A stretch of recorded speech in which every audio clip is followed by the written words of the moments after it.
इत्काफ के मौजू पर बात हो रही थी। आज का हमारा इत्काफ के मौजू पर पहला मसला ये है कि इत्काफ करने वाला रोटी लाने के लिए अपने घर में जा सकता है कि नहीं। मेरे अजीज भाइयों, अगर इत्काफ करने वाले का कोई रोटी लाने वाला नहीं घर से, तो वो खुद भी जाकर अपने घर से रोटी ला सकता है, ऐसे उसका इत्काफ नहीं टूटेगा। लेकिन अगर कोई रोटी लाने वाला है, वो जानबूझकर बार बार घर चला जाता है, ऐसे उसका इत्काफ सुन्नत टूट जाएगा।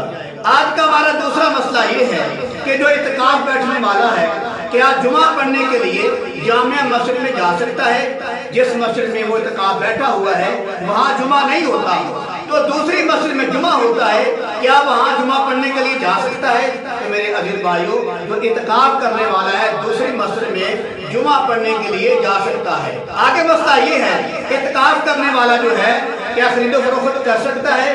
तो मेरे अजीज भाई, इत्काफ करने वाला जो है उसके लिए खरीदो फरोख्त करना जायज नहीं। हाँ, उलमा ये फरमाते हैं कि अगर उसने कोई चीज लेनी है तो वो चीज मस्जिद से बाहर पड़ी हुई हो, वो चीज मस्जिद से, जैसे पठान वगैरह आ जाते हैं, वो गड़ियां लेके आ जाते हैं, छोटे छोटे छल्ले लेके आ जाते हैं, और भी कुछ चीज लेके आ जाते हैं।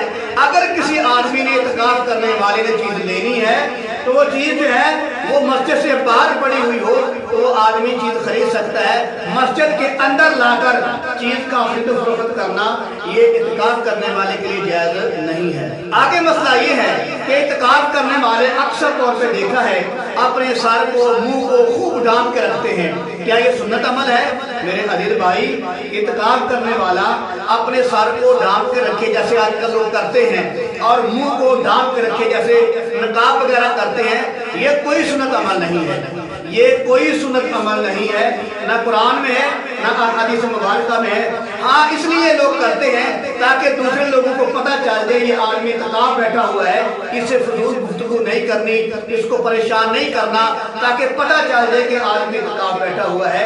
लिहाजा कुछ मुनासिब अमल है, लेकिन ये समझ के करना कि ये सुन्नत अमल है, नबी का तरीका है, तो ये बात बिल्कुल गलत है। आगे मसला ये है इत्काफ के मौजू पर कि बिल्कुल चुप करके बैठ जाना, क्या ये कुरान के अंदर आया है या हदीस मुबारका के अंदर आया है या सहाबा कराम का अमल है, क्या ये इबादत है कि नहीं। मेरे अजीज भाइयों, इत्काफ की हालत में बिल्कुल चुप करके बैठ जाना ये कोई ना कुरान में अमल है ना हदीस मुबारका में इसका कोई तरीका आया है, ना सहाबा कराम की जिंदगी में ये कोई नमूना मिलता है। ये बिल्कुल बनाया हुआ मामला है और बिल्कुल गलत अमल है कि बिल्कुल चुप करके बैठ जाना।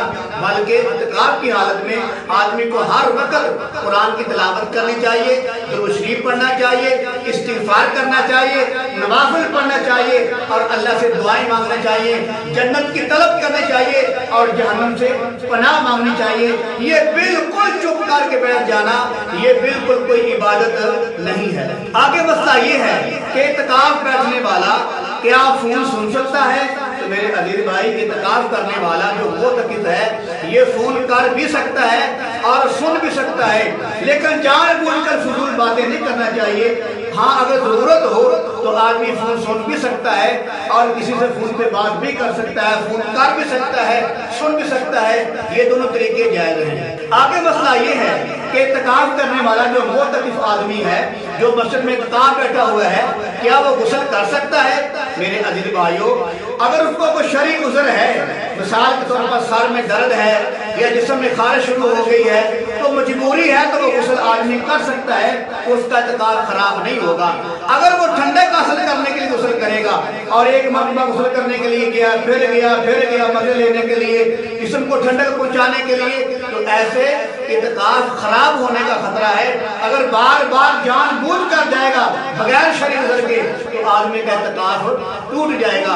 हाँ, अगर कोई शरई उज़्र हो तो फिर आदमी गुस्ल करने के लिए जाए। मिसाल के तौर पर जिस्म में खारिश पड़ गई है या यानी कि सर में दर्द है या कपड़े खराब हो गए हैं, तो इसलिए आदमी गुस्ल खाने में जाकर गुस्ल कर सकता है।